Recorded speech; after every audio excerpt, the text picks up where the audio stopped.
Hello guys, तो welcome back my YouTube channel click coughing, जहाँ मैं आपको रोजाना वेब डेवलपमेंट से रिलेटेड टिप्स एंड ट्रिक्स देता हूँ।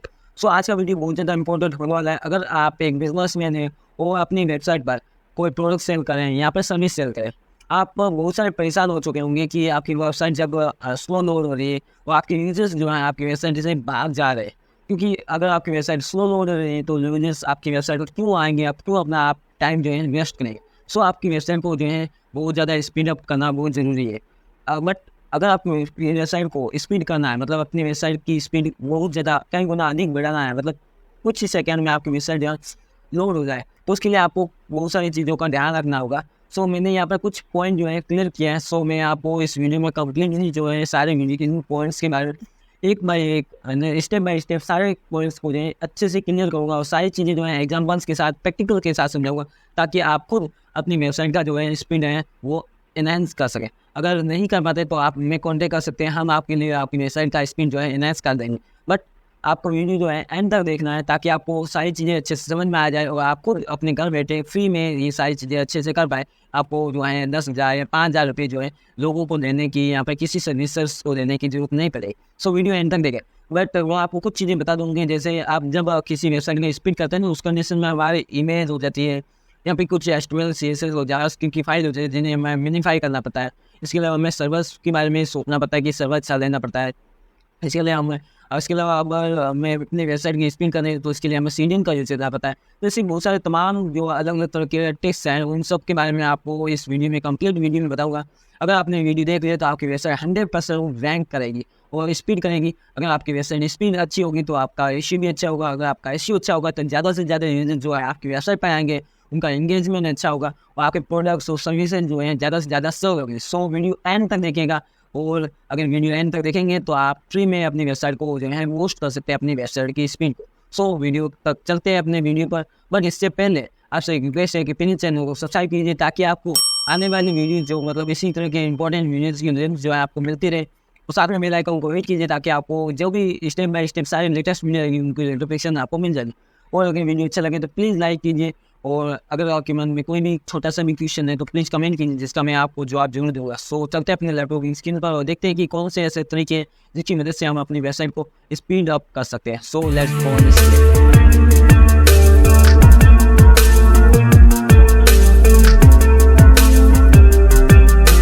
हम आ चुके हैं अपने लैपटॉप की स्क्रीन पर, जहां हम बात करने वाले हैं how to increase website speed. Okay, तो increasing website speed is crucial for both users experience and SEO.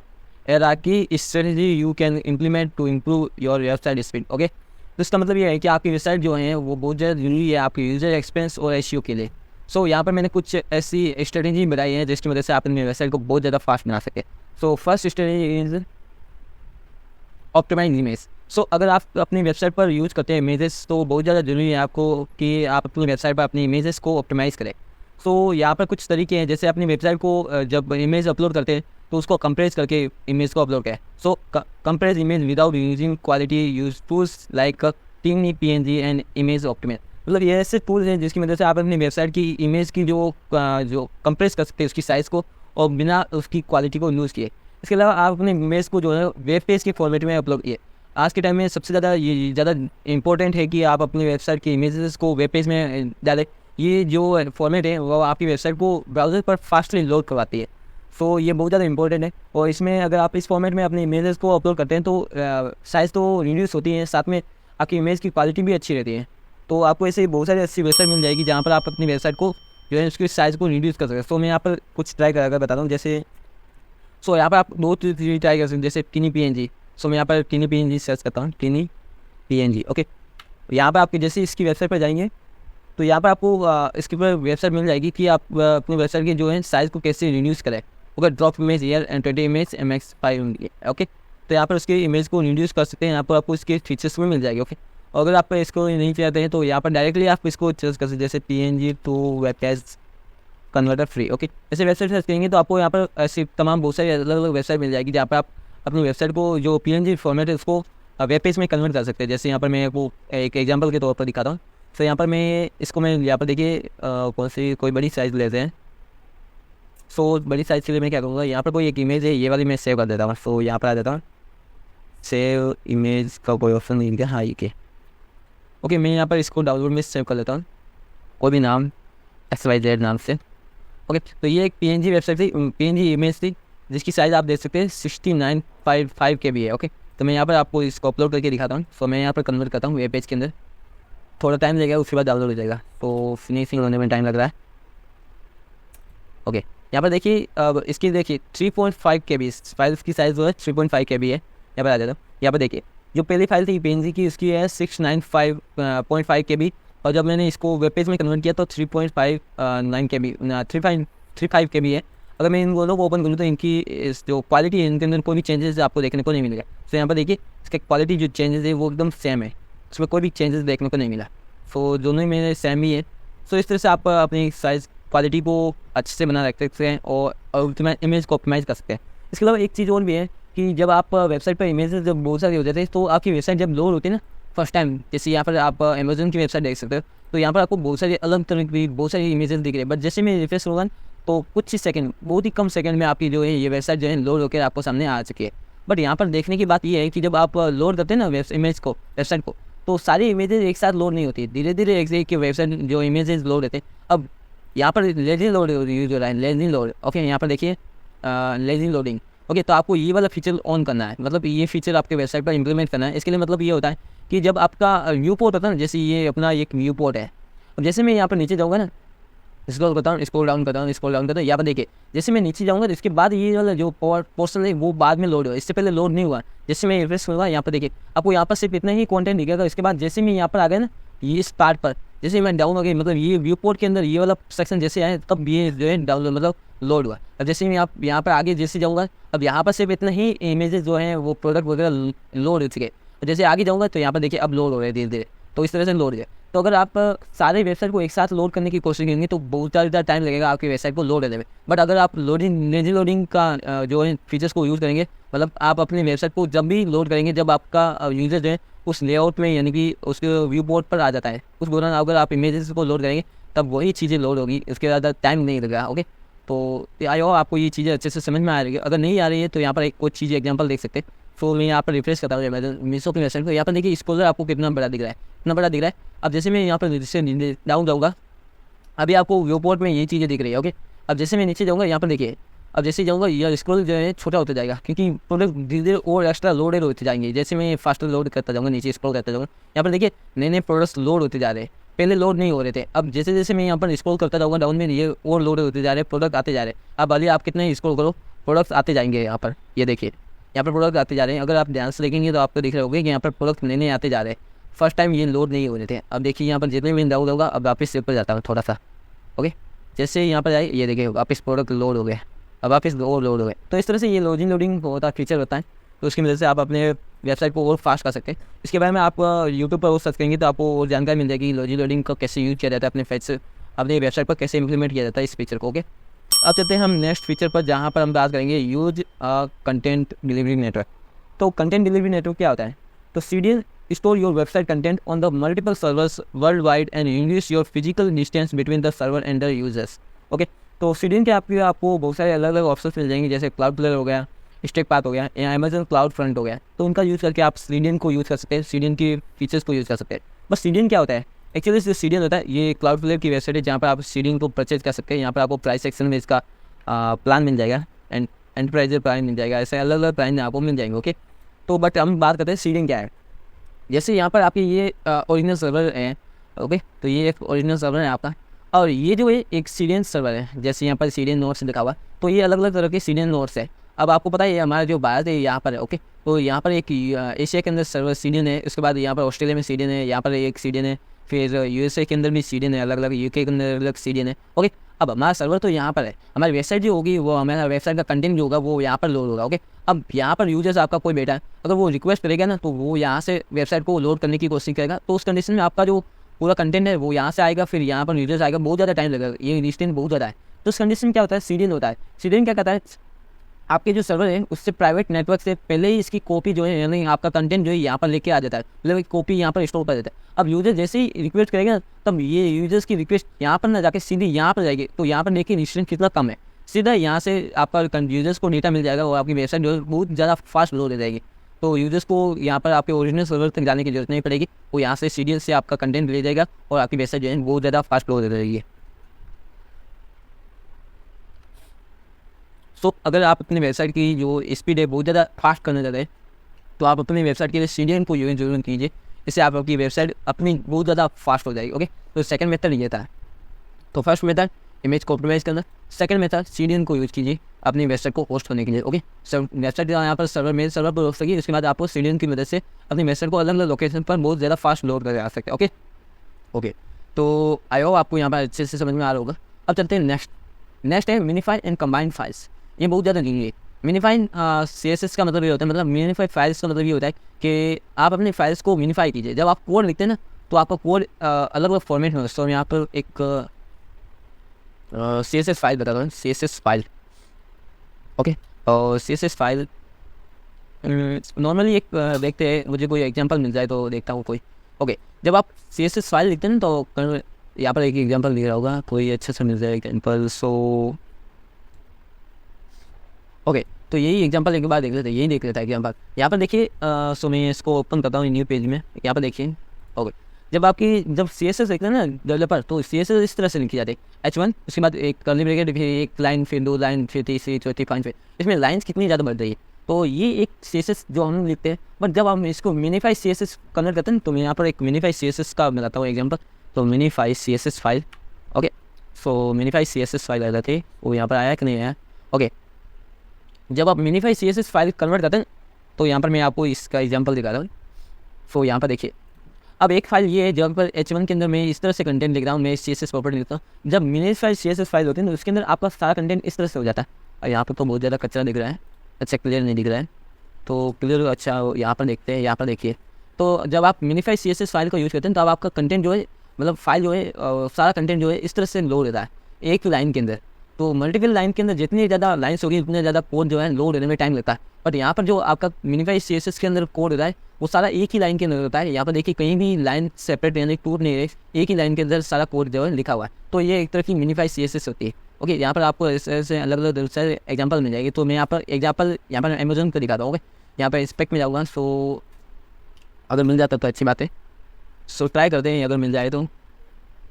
So try करते हैं यहाँ पर, नहीं यहाँ पर सही नहीं मिल पाएगा, बहुत ज़्यादा बढ़ रहा है।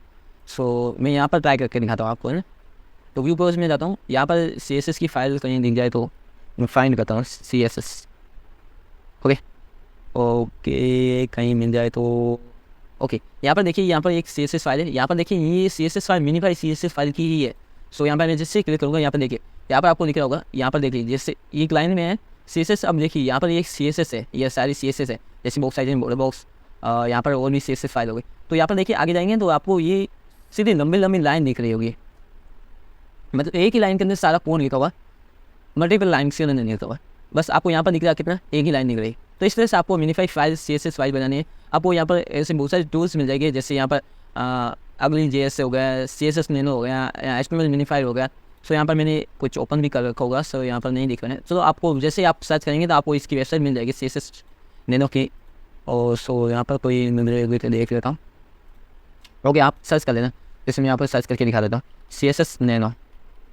ओके, जैसे यहाँ पर सर्च करेंगे आपको वेबसाइट मिल जाएगी CSS नैनो। आपके यहाँ पर खुद CSS नैनो ही थी ना, CSS नैनो। ओके, और ये CSS नैनो आराम से। ओके, यहाँ पर नहीं मिल पा रही, सो कोई बात नहीं, दूसरी ट्राई कर लेना।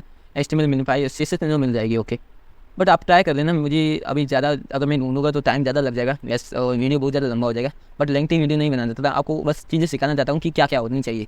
ओके, तो इसके अलावा आप HTML रिक्वेस्ट को कंबाइन करने के लिए आप CSS और जावास्क्रिप्ट फाइल को मर्ज कर सकते हैं। तो इससे भी आप अपनी वेबसाइट का जो है ट्रैफिक जो मतलब लोडिंग स्पीड फास्ट कर सकते हैं। ओके, इसके अलावा आ जाता है इनेबल ब्राउज़र कैचेस। ओके, आप अपनी वेबसाइट पर जो है ब्राउज़र कैचेस को ऑन कर सकते हैं। जब आपकी वेबसाइट लोड होती है ना, उस कंडीशन में आप अपने वेबसाइट के जो डेटा है उसको कैचेस में स्टोर करवा सकते हैं। सो आप जब किसी वेबसाइट पर जाते हैं तो आपको यहाँ पर ऑप्शन दिख रहा होगा कि वहाँ पर कैचेस लोड करवाने के नहीं। अब कैचेस क्या होता है एक्चुअली, सो यहाँ पर देखिए, use caches to returning visitors loading previously downloaded resources such as the logo, CSS files and the script files fastest. इसका मतलब ये होता है जब आपकी वेबसाइट होता है अब मैं यहाँ पर रिफ्रेश करता हूँ तो मैं यहाँ पहले वेबसाइट पर आ चुका हूँ। तो इस कंडीशन में यहाँ पर यहाँ CSS की फाइल्स है या फिर जावास्क्रिप्ट की फाइल हो गई या फिर लोगोज हो गए ये वाला, तो इनको वापस रीलोड ना करना पड़े, मतलब सर्वर से वापस इन डेटा को वापस लाना पड़े। इसलिए क्या जाता है कि ये सारी चीज़ें होते हैं ये कैचेस के अंदर स्टोर कर दिए जाते हैं। जब हम वापस रिक्वेस्ट करते हैं ना यहाँ पर, जैसे मैंने यहाँ पर अमेजन की वेबसाइट इसको रिक्वेस्ट किया है, तो जैसे रिक्वेस्ट करूँगा तो ये डेटा जो है सर्वर से नहीं लाएगा, बल्कि हमारा जो मेरा ब्राउजर है ना इसी के अंदर कैचेस का एक ऑप्शन दिखता है। यहाँ पर जैसे मैं एप्लीकेशन में जाऊँगा, यहाँ पर स्टोरेज में जाऊँगा तो यहाँ पर देखिए कुकीज़ का ऑप्शन यहाँ पर सॉरी कैचेस का ऑप्शन यहाँ पर ऑन है। तो मतलब मेरा जो डेटा है ना यहाँ पर जैसे मैं फर्स्ट लोड करूँगा तो यहाँ पर लोगोज की इमेज है, यहाँ पर जो APIs यहाँ पर फिट हो रही है, यहाँ पर कैचेस जो डेटा आ रहा है, यहाँ पर CSS फाइल है या फिर जावास्क्रिप्ट फाइल है, वो सारी फाइल्स जो है कैचेस के अंदर स्टोर हो जाते हैं। उसके बाद जब मैं वेबसाइट वापस अगेन मैं रिफ्रेश करता हूँ या फिर वापस रिक्वेस्ट करता हूँ तो उसके दौरान मेरी जो वेबसाइट है बहुत ज़्यादा फास्ट लोड है। अब मैं यहाँ पर इनकॉग्निटो में ओपन करता हूँ, यहाँ पर शायद मेरे हिसाब से कैचेस यहाँ पर मेरे हिसाब से क्लियर होगी। सो कैचेस मेरे हिसाब से यहाँ पर भी होगी। चल मैं ट्राई करता हूँ एक बार। तो मैं यहाँ पर अमेजोन में यहाँ पर लिख रहा हूँ, यहाँ पर देखिए कितना लोडिंग में टाइम लग रहा है, बहुत ज़्यादा टाइम लग रहा है ना, मतलब जो यहाँ पर टाइम लग रहा था यहाँ से बहुत ज़्यादा कम लग रहा है। मैं यहाँ पर जैसे रिफ्रेश हुआ यहाँ पर बहुत ज़्यादा कम टाइम लग रहा है, इतना टाइम नहीं मिल रहा है। बट मैं जैसे यहाँ पर लाऊंगा रिफ्रेश होऊंगा तो यहाँ पर बहुत ज़्यादा टाइम लगा। अब जैसे सेकंड टाइम मैंने यहाँ पर ट्राई किया ना तो कम टाइम लगा, क्योंकि यहाँ पर जो मैंने जितना भी डेटा मैंने लोड किया ना वो सारा कैचेस में स्टोर हो गया, जिसकी वजह से बहुत ज़्यादा कम टाइम लग रहा है। यहाँ पर देखिए बहुत कम लग। मैं वापस इसको ऑन करता हूँ इनकॉग्निटो में। अब मेरा कैचेस यहाँ पर आई होप क्लियर हो चुका होगा। मैं यहाँ पर जैसे अमेजन क्लिक करूँ जैसे टाइम कितना लगा, टाइम लगा ना, तो ये इस तरह से आप कैचेस के अंदर डेटा को स्टोर कर सकते हो। आपका डेटा जो है कैचेस के अंदर स्टोर है। बट कैसे किया जाता है इसके लिए आपको यूट्यूब पर वीडियोज़ मिल जाएंगे और उसके आधार पर आप समझ सकते हैं कि अपने डेटा जो है कैचेस के अंदर कैसे स्टोर किया जाता है। ओके, तो यहाँ पर देखिए ओके यहाँ पर एग्जाम्पल के तौर पर मैंने इमेज फाइंड करके रखी थी आपके लिए।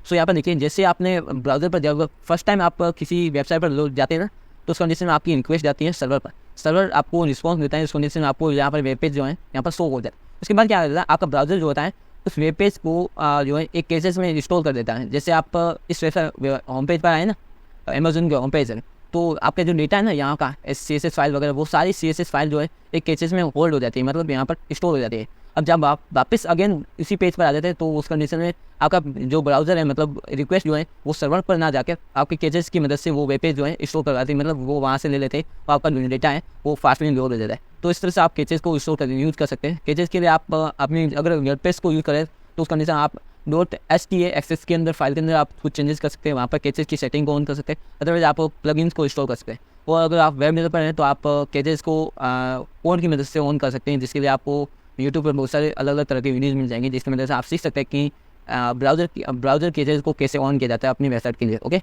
अब चलते हैं हम बात करते हैं सर्वर्स की। तो सर्वर एक बहुत अच्छा जरूरी है कि आपके पास एक अच्छा सर्वर हो, फास्ट लोडिंग सर्वर हो। सर्वर अगर अच्छा होगा तभी आपकी जो सर्वर लोडिंग स्पीड है वो अच्छी होगी। तो ये जरूर ध्यान रखिए आप जब भी सर्वर किसी से बाय कर रहे हैं किसी कंपनी से, सो ट्राई कीजिए कि आपके सर्वर जो है SSL स्टोर हो और अच्छा सर्वर रिस्पॉन्स हो। ओके, तो इसके लिए आप VPS और डेडिकेटेड सर्वर्स जो है उसको चुन सकते हैं, वहाँ पर आपको अच्छा रिस्पॉन्स टाइम मिलता है। अगर आप सेड होस्टिंग लेते हैं तो वहाँ पर आपको स्लो डाउन मिलता है, मतलब उसका जो लोडिंग स्पीड होती है बहुत ज़्यादा कम होती है। सो मैं यहाँ पर आपको होस्टिंगर की वेबसाइट पर ले जाता हूँ। सो यहाँ पर होस्टिंगर वेबसाइट देख सकते हैं। सॉरी यहाँ पर ओके, यहाँ पर जैसे आप जाएंगे ना आपको यहाँ पर अलग अलग तरह के बहुत सारे ऑप्शन मिलेंगे। जैसे यहाँ पर वर्डप्रेस होस्टिंग में जाएंगे तो यहाँ पर देखिए यहाँ पर आपको अलग अलग तरह के यहाँ पर ऑप्शन मिल रहे और फिर सीलिंग्स भी मिल जाएगा। सो यहाँ पर देखेंगे तो यहाँ पर सेड होस्टिंग मिलती है। तो उस कंडीशन में आपको जब आप सेड होस्टिंग लेते हैं ना यहाँ पर, तो यहाँ पर आपकी वेबसाइट जो है स्लो लोड होती है, क्योंकि यहाँ पर रिसोर्सेज जो होते हैं ना वो अपडेट नहीं हो पाते। बट अगर आप VPS होस्टिंग लेते हैं ना वो उसकी प्राइस थोड़ी ज़्यादा होती है, बट वो बहुत अच्छी होस्टिंग होती है। सो यहाँ पर जाएंगे, यहाँ पर देखिए क्लाउड होस्टिंग VPS होती है, ये डेडिकेटेड होस्टिंग होती है जो आपको बहुत अच्छा रिस्पॉन्स टाइम देती है। यहाँ पर देखिए 80 TB का बैंडविड्थ मिलता है, 100 GB स्पेस मिलता है और डेटा सेंटर वर्ल्ड वाइड होता है इनका। ओके, तो इस तरह से बहुत सारी अलग अलग फैसिलिटीज मिलती है। इनका रिस्पॉन्स टाइम मिलता है बहुत अच्छा था। इसलिए आप अगर सर्वर अच्छा अगर स्पीड अच्छी बनाना चाहते हैं तो अगर आपकी वेबसाइट इस टाइप की है जहाँ पर आप बहुत सारे प्रोडक्ट्स लॉन्च करते हैं या फिर बहुत सारे फैसिलिटी यूज़ करते हैं, तो उस कंडीशन में आप VPS होस्टिंग का यूज़ कीजिए या कोई डेडिकेटेड सर्वर होस्टिंग का यूज़ कीजिए। ओके, तो इसके बारे में जरूर सोचिएगा अगर आप अच्छी वेबसाइट या फास्ट लोडिंग वेबसाइट बनाना चाहते हैं। ओके, अब बात करते हैं हम ऑप्टिमाइज डेटाबेस क्वेरीज। अब ये थोड़ा सेपरेट टॉपिक हो जाता है। इसके बारे में अगर आप इसको सीखने जाएंगे तो इसके अंदर आपको डीप घुसना पड़ेगा, उसके बाद ही आप इसको अच्छे से समझ पाएंगे। सो यहाँ पर एक चीज़ समझने की कोशिश कीजिए, clean up your database.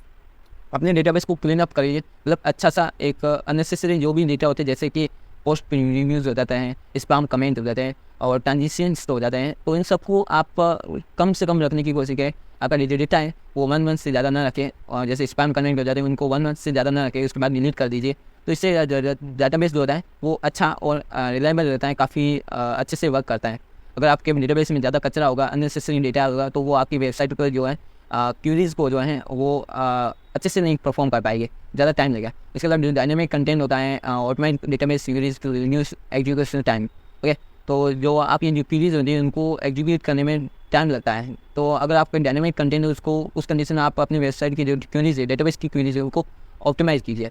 Okay, इसके अलावा यूज कैचेज को इस्तेमाल कर सकते हैं, जैसा कि मैंने आपको पहले भी बताया था। तो डेटाबेस के लिए भी आप कैचेज का यूज़ कर सकते हैं, जिसकी वजह से आप लोडिंग टाइम को जो है बहुत ज़्यादा कम कर सकते हैं। ओके, तो यहाँ पर आपको कुछ एग्जांपल के तौर पे मैंने कुछ यहाँ पर देखिए, यहाँ पर ये आपको कुछ एग्जांपल के तौर पे मैंने कुछ क्वेरीज निकाली है।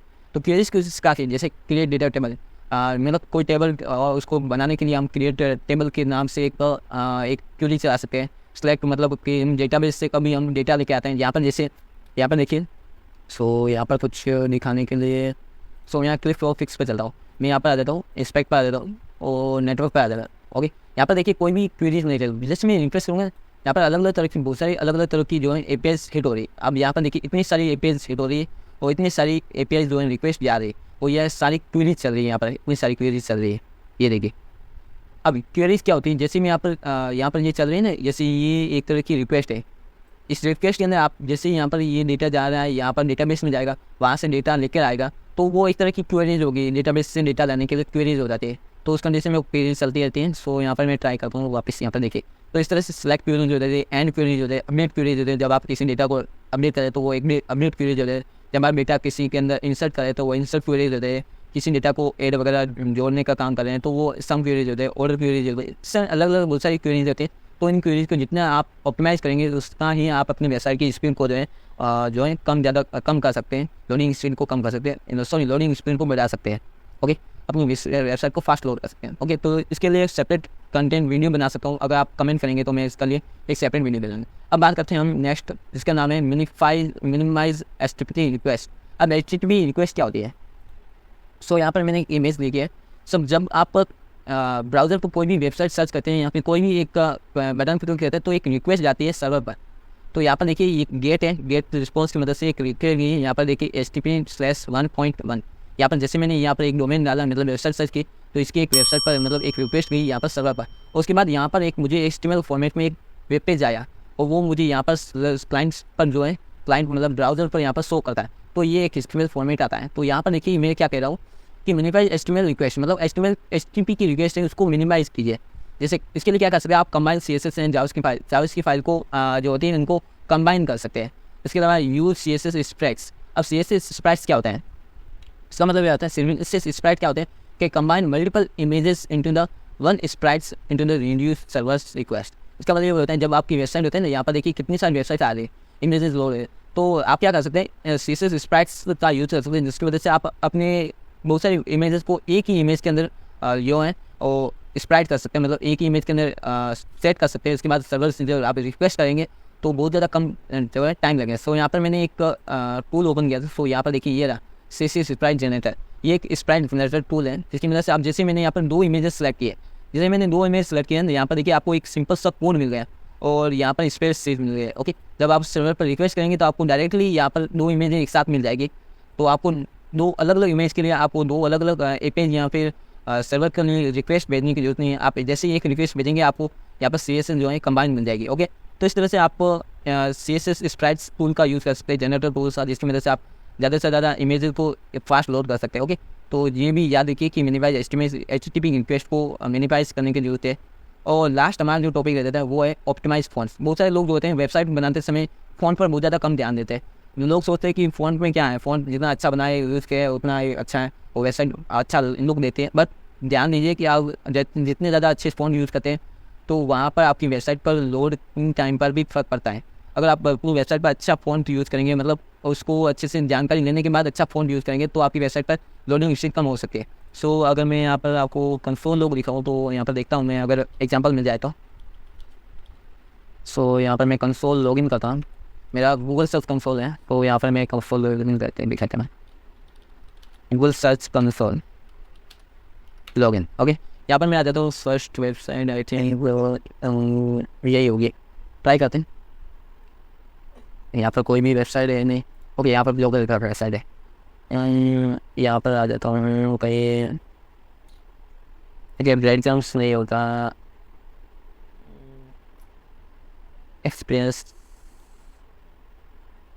यहाँ पर कुछ पेजेस के अंदर जाएंगे।